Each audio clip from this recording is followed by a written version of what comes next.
Creo que es un presidente que no se guarda nada. Ha dicho que Rosa Isela Rodríguez, la secretaria de Seguridad Pública y Atención Ciudadana, está al pendiente de este tema, pero ni eso llevará a estos odiadores del presidente a reconocer lo que se hace en temas de seguridad. Ahora mueven esta narrativa de que el presidente se ríe de estos temas. Bueno, pues ante esto estamos, mi querido Jaime.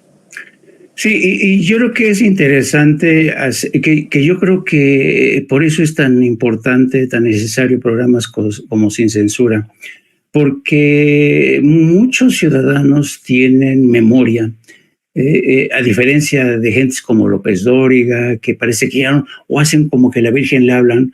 ¿Te acuerdas cuando aquel pacto de silencio en la que todos se hicieron harakiri como periodistas, cuando hicieron este pacto con el gobierno de Felipe Calderón para bajarle 5 o 10 rayitas a la información de la violencia de los cárteles de la droga, en la que estuvieron presentes Carlos Lore de Mola, Carlos Marín, los principales directores de los diarios? Insisto, que se hicieron harakiri informativos, se hicieron harakiri como periodistas para darse de baja y no informar sobre lo que estaba, sobre la violencia, ¿no? Que estaba sobre ese México ensangrentado.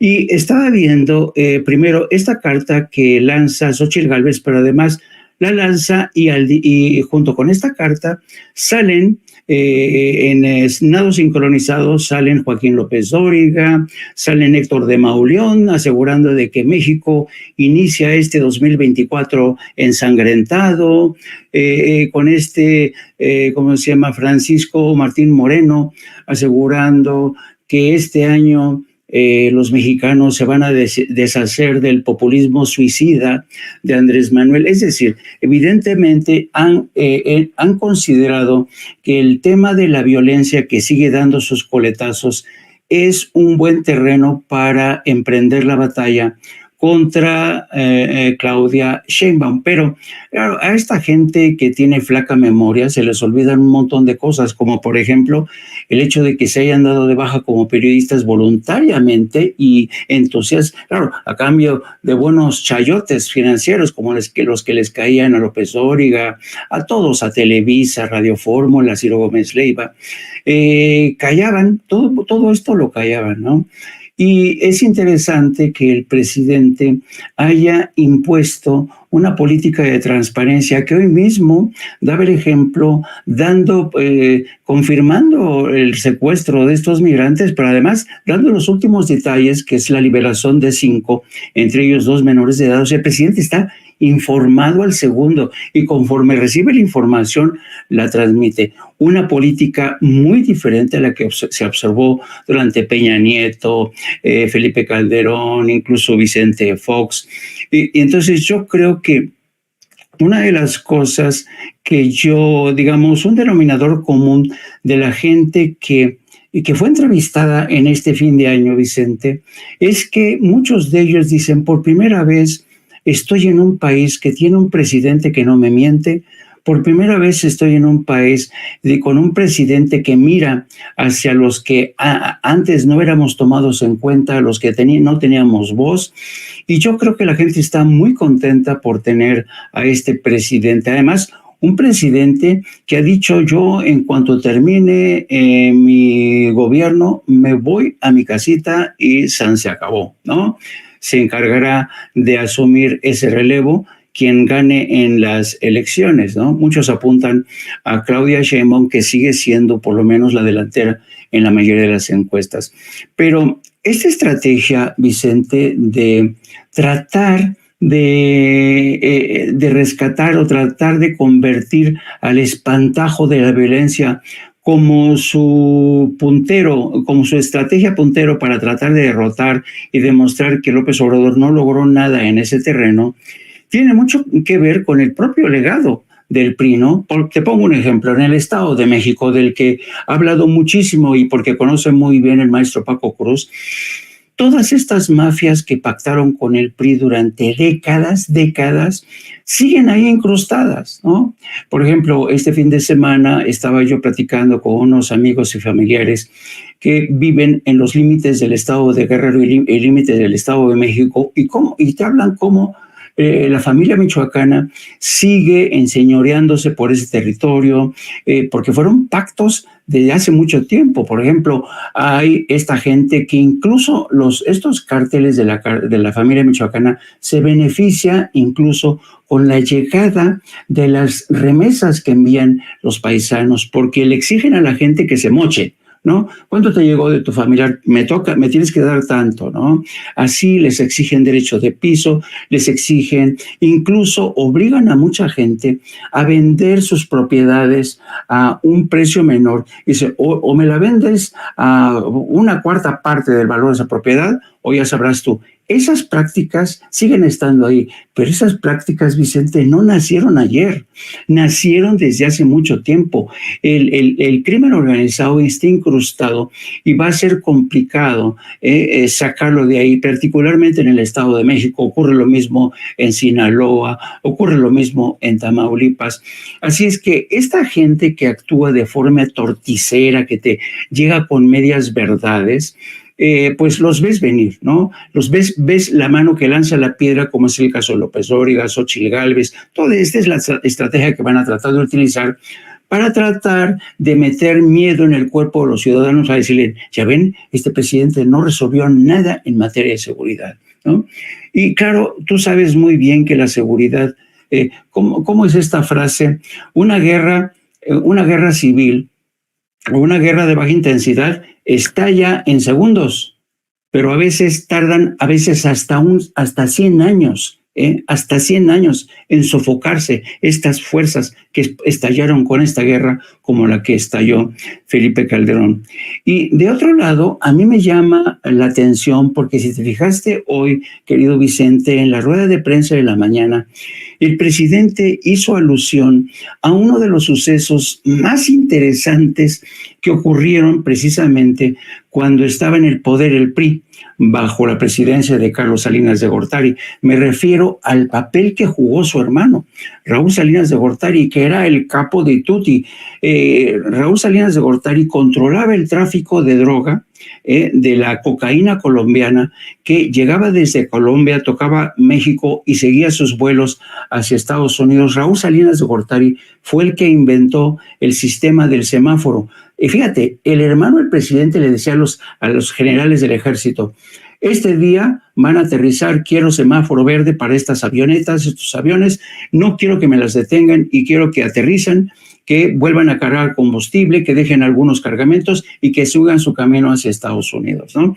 Ese era el hermano del presidente Carlos Salinas de Gortari. Y para aquellos que cubrimos aquella historia, fíjate, se descubre que Raúl Salinas de Gortari tenía más de 130 millones de dólares en la banca suiza.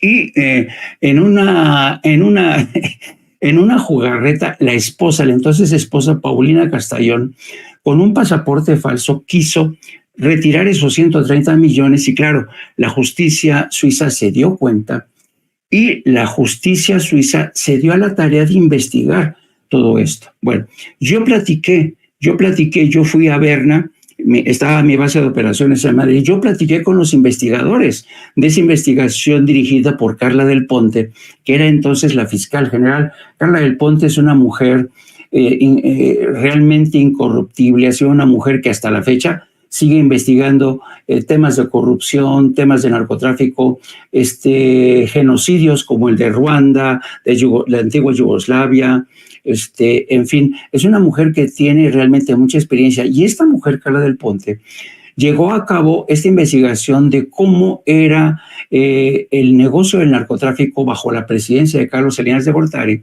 Y lo que me platicaron a mí los investigadores eran que, literalmente me dijo el principal investigador, me dijo, nunca nos habíamos aprendido tanto sobre el tráfico del narcotráfico como después de la investigación en México. ¿Qué es lo que ocurrió con esa investigación? Que la justicia suiza dijo, miren, tenemos ya todo, el mapa de quiénes intervinieron, quiénes fueron, este dinero de dónde viene, todo. ¿Te acuerdas que había prestanombres de gentes, empresarios, entre ellos Raúl Salinas ¿cómo se llama el de TV Azteca? Ricardo Salinas Pliego. ese Ricardo Salinas Pliego, que decían, no, es que es un dinero que prestamos y quién sabe qué. Bueno, el caso es que cuando Carla del Ponte se da cuenta que ya tiene, una investigación realmente muy importante que ponía en evidencia al gobierno de México, dijeron, nosotros ya llegamos hasta donde podíamos llegar. Le toca a la Fiscalía, a la Procuraduría General de la República de México, tomar el relevo. Aquí están los resultados. ¿Y sabes qué ocurrió, Vicente? La Procuraduría General de la República de México no hizo nada en absoluto, nada. Lo que es más, Carla del Ponte consideraba que había un testigo clave, se apellidaba Dueñas, y antes de viajar a Ginebra, a Berna, a dar su testimonio, misteriosamente este testigo clave es asesinado. Y ¿te acuerdas tú que Joaquín López Dóriga, toda esta gente, Ciro Gómez Leiva, toda esta gente, ¿tú te acuerdas que esta gente haya hecho estos señalamientos, haya recogido el resultado de esta investigación?